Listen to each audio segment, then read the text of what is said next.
Hey, good morning, guys. It's December 19th, and I've missed a couple. I went to record the other day. I had missed one. I went to record the other day, and my iPad storage was full, and I was just like, that's it. I give up. I quit. I felt like a little kid. And, um, and then I just didn't pick it back up the last few days. I just didn't clear my storage on my iPad and start over.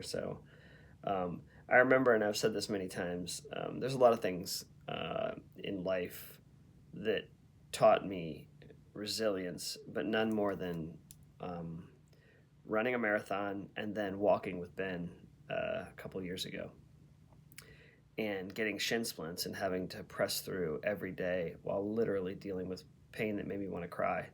Um, I fought back tears for days and days while I was walking because I knew that I couldn't quit. I couldn't quit because I had somebody that was dependent. I would have quit if it was just me, but um, somebody depending on me. And so I said to Brandy, she called me today and said, "Hey, I haven't seen your Chambers videos the last few days."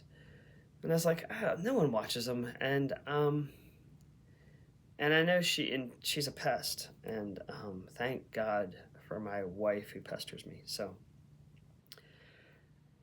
yeah, because she knows it's not about the people watching. She knows it's about me. So one day somebody will watch this and they'll say, "Oh wow, I need to not quit. I need to persevere. I need to just do the things that I know I need to do." And it may have no impact on anybody else, but it impacts me. So all that said, Chambers is in Matthew 10 today, and it's a really interesting passage because he's dealing with he's sending out the disciples, and he's saying, don't let people intimidate you. Don't let them keep you from speaking truth. Don't let them put fear into your heart because they can do nothing to you. He actually says, don't be afraid of them in 10:26, a little prior to the passage for today, which is 10:34. Do not be afraid of them. There's nothing concealed that will not be disclosed or hidden that will not be made known. Everything will be made known one day. And he says, don't be afraid of those who kill the body but can't kill the soul. Rather, be afraid of the one who can destroy both soul and body. And then he says in 32, whoever acknowledges me before men, I will also acknowledge him before my Father in heaven. But whoever disowns me before men, I will disown him before my Father in heaven. And then here's the one Chambers deals with today, which is an interesting passage because people often misunderstand the character of Jesus. Do not suppose that I've come to bring peace to the earth. I did not come to bring peace, but a sword. For I have come to turn a man against his father, a daughter against her mother, a daughter-in-law against her mother-in-law. A man's enemies will be the members of his own household. And it goes on from there. But Chambers is dealing with, this idea of Jesus as the one with the sword, the one who comes to separate us from our sin, separate the good from evil, separate the things of God from the things of man, and he has a few really good points here. But just the center section here: if a man cannot get through to God, it is because there's a secret thing he does not intend to give up. Like this separation, Chambers is kind of the way he's putting these two together, the scripture and the devotional for today, is this separation of the things that separate us from God, tearing out, ripping out, dividing like a sword, dividing bone and marrow, dividing out the things that would separate us from God.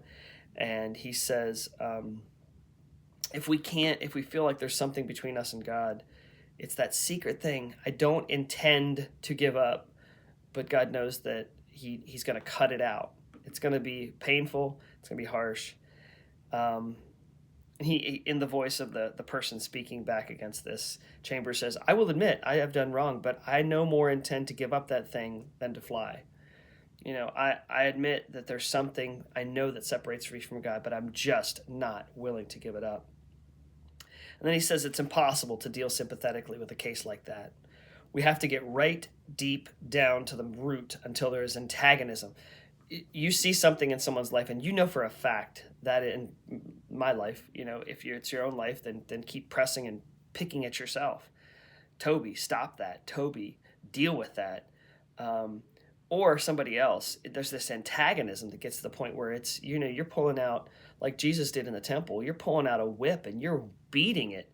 I can sympathize sometimes with Martin Luther, the stories of Martin Luther when he was trying to find peace in his absolution, uh, being absolved of sins from his confession, but he couldn't find peace. He just didn't find.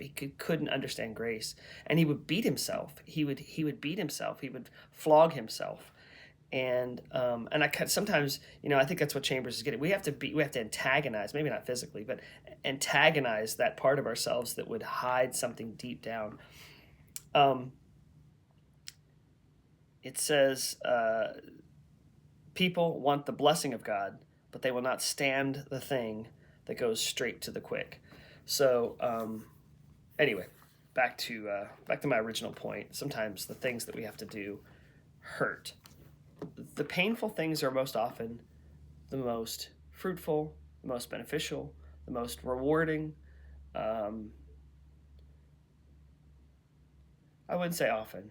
I'd say the painful things are almost always the most rewarding things in life. So remember that when you're dealing with something that is causing you discomfort and pain. Those are the things that, if you press through and just, realize that there's good on the other side of it. Yeah, it's worthwhile. So anyway, whether someone watches this or not, it was good for me to verbalize it. Thank you, my love. Have a good day.